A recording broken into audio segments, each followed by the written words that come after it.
নমস্কার। বাংলা নোটবুক চ্যানেলে তোমাদের সকলকে স্বাগত।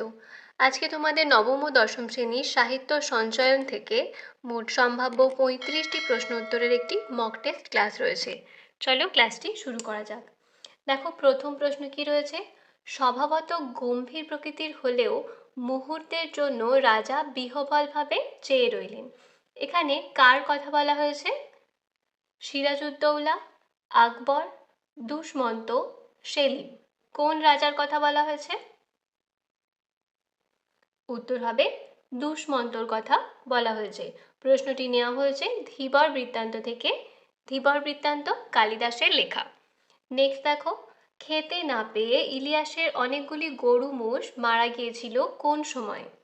গ্রীষ্মকালে, শীতকালে, বর্ষাকালে, বসন্তকালে। খেতে না পেয়ে ইলিয়াসের অনেকগুলি গরু মোষ মারা গিয়েছিল শীতকালে। নেক্সট, কয়েকটি ঘরোয়া মানুষের কাছে ঘরোয়া গল্প বলবো। লাইনটি কোন গদ্যাংশের অংশ? ভারতবাসীর আহার, হিমালয় দর্শন, দাম, সাজ ভেসে গেছে। উত্তর হবে দাম, যেটি নারায়ণ গঙ্গোপাধ্যায়ের লেখা। আব্রু দিয়ে, ইজ্জত দিয়ে, ইমান দিয়ে, বুকের রক্ত দিয়ে। লাইনটি কে লিখেছিলেন? ঈশ্বরচন্দ্র বিদ্যাসাগর, নজরুল ইসলাম, রবীন্দ্রনাথ ঠাকুর, সৈয়দ মুজতবা আলী। উত্তর হবে 3, রবীন্দ্রনাথ ঠাকুর। আর এই প্রশ্নটি নেওয়া হয়েছে নব নব সৃষ্টি গদ্যাংশটি থেকে, যেটি সৈয়দ মুজতবা আলীর লেখা। নতুন জীবন কবিতাটি কোন কাব্যগ্রন্থের অন্তর্গত? জীবনের মূল্য, রক্তে আমি রাজপুত, খসড়া, বাঘ ডেকেছিল। নূতন জীবন এই কবিতাটি হিরণময়ী দেবীর লেখা এবং এটি জীবনের মূল্য কাব্যগ্রন্থের অন্তর্গত। রক্তে আমি রাজপুত এটি নবনীতা দেবসেনের লেখা। পৃথিবী বারুক রোজ যে কবিতাটি দশম শ্রেণীর সাহিত্য সঞ্চয়নে রয়েছে তার উৎস। খসড়া এটি হলো অমিয় চক্রবর্তীর লেখা যে ঘর কবিতাটি রয়েছে তার উৎস। বাঘ ডেকেছিল এটি একাকারে যে কবিতাটি রয়েছে সুভাষ মুখোপাধ্যায়ের লেখা তার উৎস। তো চারটেরই উৎস তোমাদের বলে দিলাম। নেক্সট প্রশ্ন দেখো, ঝোড়ো সাধু কী কারণে ওড়িশা ও মেদিনীপুরের মাঝামাঝি একটা জায়গায় গিয়ে পড়েছিল? ঝড় তোলার মন্ত্র শিখতে গিয়েছিল, ঝড়ে পথভ্রষ্ট হয়ে সেখানে গিয়েছিল, সেখানে তার নিজস্ব বাড়ি ছিল, নৌকা তৈরি ছিল তার কাজ। ঝোড়ো সাধু উড়িষ্যা ও মেদিনীপুরের মাঝামাঝি একটা জায়গায় গিয়ে পড়েছিল, তার কারণ হলো নৌকা তৈরি ছিল তার কাজ। ওকে নিয়ে বিদেশে যাব, লোককে দেখাবো, উক্তিটি কার? মোহন প্যাটেল, দেবেন্দু রায়, চিন্তামণি নরসিংহ, মণিময় দত্ত। উক্তিটি দেবেন্দু রায়ের। বুঝতেই পারছো প্রশ্নটি ঝোড়ো সাধু থেকেই নেওয়া হয়েছে। ভারতবর্ষ ও আফ্রিকার মাঝে আরব সাগরকে কিসের মতো দেখাতো? পাখির ডানার মতো, মানুষের অর্ধেক পায়ের মতো, মানুষের নাকের মতো, গোষ্পদের মতো। উত্তর হবে 4, গোষ্পদের মতো। প্রশ্নটি নেওয়া হয়েছে অন্নদাশঙ্কর রায়ের লেখা পথে প্রবাসী গদ্যাংশটি থেকে। কোন শহরটিকে লেখক মোসাফেরদের তীর্থস্থল বলেছেন? Port Said, Marseilles, Bandel, London. লেখক অন্নদাশঙ্কর রায় পোর্ট সৈয়দ শহরটিকে মোসাফেরদের তীর্থস্থল বলেছেন। জোয়ার ভাটায় বাঁধা এ তটের কাছে আমার ড্যাশ বাঁধা পড়ে আছে, শূন্যস্থান পূরণ করো। কি হবে? জীবন তরী, বাণিজ্য তরী, জীবন মৃত্যু, নাকি কোনোটাই নয়? উত্তর হবে বাণিজ্য তরী। জোয়ার ভাটায় বাঁধা এ তটের কাছে আমার জীবন তরী বাঁধা পড়ে আছে। প্রশ্নটি নেওয়া হয়েছে অজিত দত্তের লেখা নোঙর কবিতা থেকে। এই নিরস পাষাণ হইতেও রস গ্রহণ করিতেছে। কে পাষাণ থেকেও রস গ্রহণ করে বেঁচেছিল? বট গাছ, অশ্বত্থ গাছ, সেগুন গাছ, ডুম্বুর গাছ। পাষাণ থেকেও রস সংগ্রহ করে বেঁচেছিল একটি অসত্য গাছ? প্রশ্নটি নেওয়া হয়েছে সঞ্জীবচন্দ্র চট্টোপাধ্যায়ের লেখা পালামৌ গদ্যাংশটি থেকে। কোল বালকেরা একত্রে কি চড়াইতেছিল? মহিষ, গরু, ছাগল, ভেড়া। কোল বালকেরা একসাথে মহিষ চড়াচ্ছিল। প্রশ্নপত্র ছাত্রটির কাছে গোপন রাখেননি। কে গোপন রাখেননি? Headmaster, assistant teacher, secretary, class teacher. প্রশ্নটি নেওয়া হয়েছে তারাশঙ্কর বন্দ্যোপাধ্যায়ের চন্দ্রনাথ গদ্যাংশটি থেকে, এবং এখানে যে ছাত্রটির কথা বলা হয়েছে ছাত্রটি হলো হিরু। উত্তর হবে অ্যাসিস্ট্যান্ট টিচার, যিনি হিরুর প্রাইভেট টিচারও ছিলেন, তো তিনি প্রশ্নপত্র ছাত্রর কাছে গোপন রাখেননি। ড্যাশ খেয়ে গেছে তার রক্তের কমজোর কণিকা। শূন্যস্থানে কি বসবে? দুঃখ, যন্ত্রণা, হতাশা, শোক। উত্তর হবে 4, শোক। শোক খেয়ে গেছে তার রক্তের কমজোর কণিকা। প্রশ্নটি নেওয়া হয়েছে এই তার পরিচয় এই কবিতা থেকে, যেটি কবিতা সিংহের লেখা। কে বলেছিলেন উমাচরণ বাবু কালে গিরিশ ঘোষের সমান লেখক হবেন? গোবরডাঙ্গার মেজবাবু, গোবরডাঙ্গার সেজবাবু, গোবরডাঙ্গার সেজবাবুর ভাইপো, গোবরডাঙ্গার সেজবাবুর শালা। প্রশ্নটি নেওয়া হয়েছে শাবলতলার মাঠ গদ্যাংশটি থেকে। শাবলতলার মাঠ বিভূতিভূষণ বন্দ্যোপাধ্যায়ের লেখা। উত্তর হবে 4, গোবরডাঙ্গার সেজবাবুর শালা বলেছিলেন যে উমাচরণ বাবু কালে গিরিশ ঘোষের সমান লেখক হবেন, কারণ উমাচরণ বাবু একটি প্রহসন লিখেছিলেন যার নাম আক্কেল গুরুম। ছোট মাসি তপনের থেকে কত বছরের বড়? 7 বছর, 8 বছর, 9 বছর, 10 বছর। উত্তর হবে 8 বছর। প্রশ্নটি নেওয়া হয়েছে মহাশ্বেতা দেবীর লেখা জ্ঞানচক্ষু গদ্যাংশটি থেকে, আশাপূর্ণা দেবীর লেখা জ্ঞানচক্ষু গদ্যাংশটি থেকে। কোনোখান থেকে টুকলিফাই করিসনি তো উক্তিটি কার? ছোট মাসির, তপনের মায়ের, মেজ কাকু, তপনের মেশো। উক্তিটি করেছিলেন তপনের ছোট মাসি। বুধু আর পাখিদের সাথে কি সম্পর্ক পাতিয়েছিল?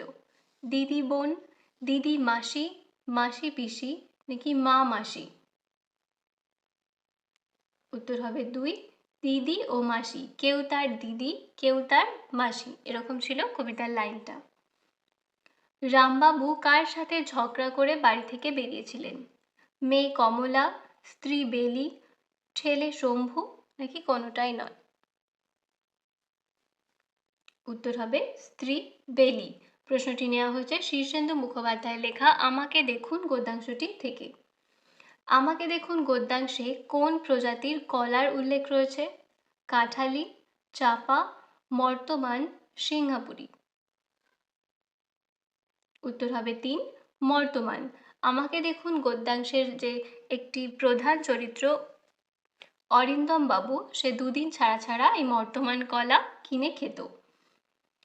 কবিতায় আয় আরো বেঁধে বেঁধে থাকি লাইনটি কতবার রয়েছে? মানে আয় আরো বেঁধে বেঁধে থাকি কবিতাটির মধ্যে এই আয় আরো বেঁধে বেঁধে থাকি লাইনটি কতবার রয়েছে? 2 বার, 3 বার, 4 বার, নাকি 5 বার? উত্তর হবে 2 বার। আলোবাবুর মুখটি কেমন? লম্বাটে, শান্ত দিঘির মতো, নির্মল আকাশের মতো, বেগুন পোড়ার মতো। আলোবাবুর মুখটি বেগুন পোড়ার মতো। লাইনটি এরকম ছিল যে তার গায়ের রং ছিল কুচকুচে কালো, মুখটি বেগুন পোড়ার মতো, তার উপর কালো গোঁফদাড়ি এবং যুগ্ম ভ্রু। নেক্সট দেখো, ব্রাহ্ম সমাজের দরজা এবার খুলবে। কে ব্রাহ্ম সমাজের দরজা খুলেছিলেন? দ্বারকানাথ ঠাকুর, দেবেন্দ্রনাথ ঠাকুর, রামমোহন রায়, সত্যেন্দ্রনাথ ঠাকুর। ব্রাহ্ম সমাজের দরজা খুলেছিলেন দেবেন্দ্রনাথ ঠাকুর।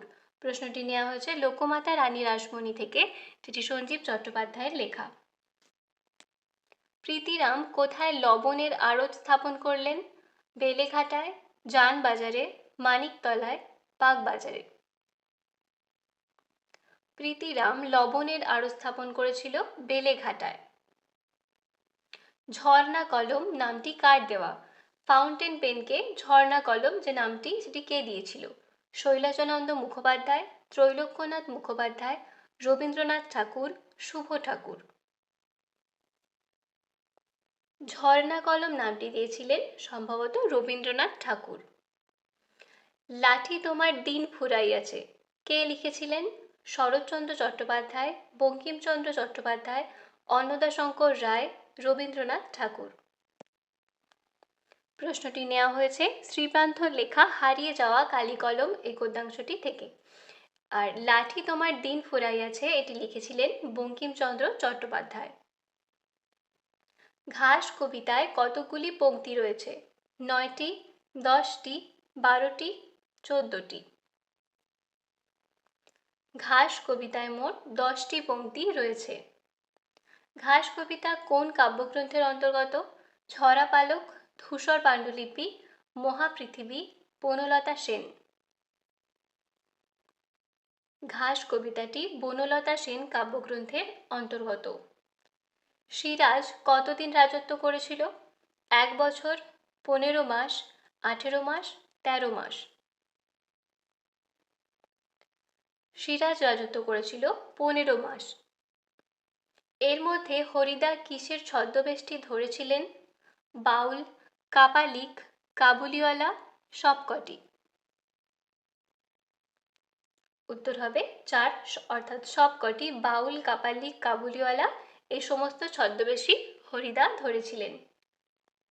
ছেলেরা কি জন্য সন্ধ্যায় জগদীশবাবুর বাড়িতে যাবে বলেছিল?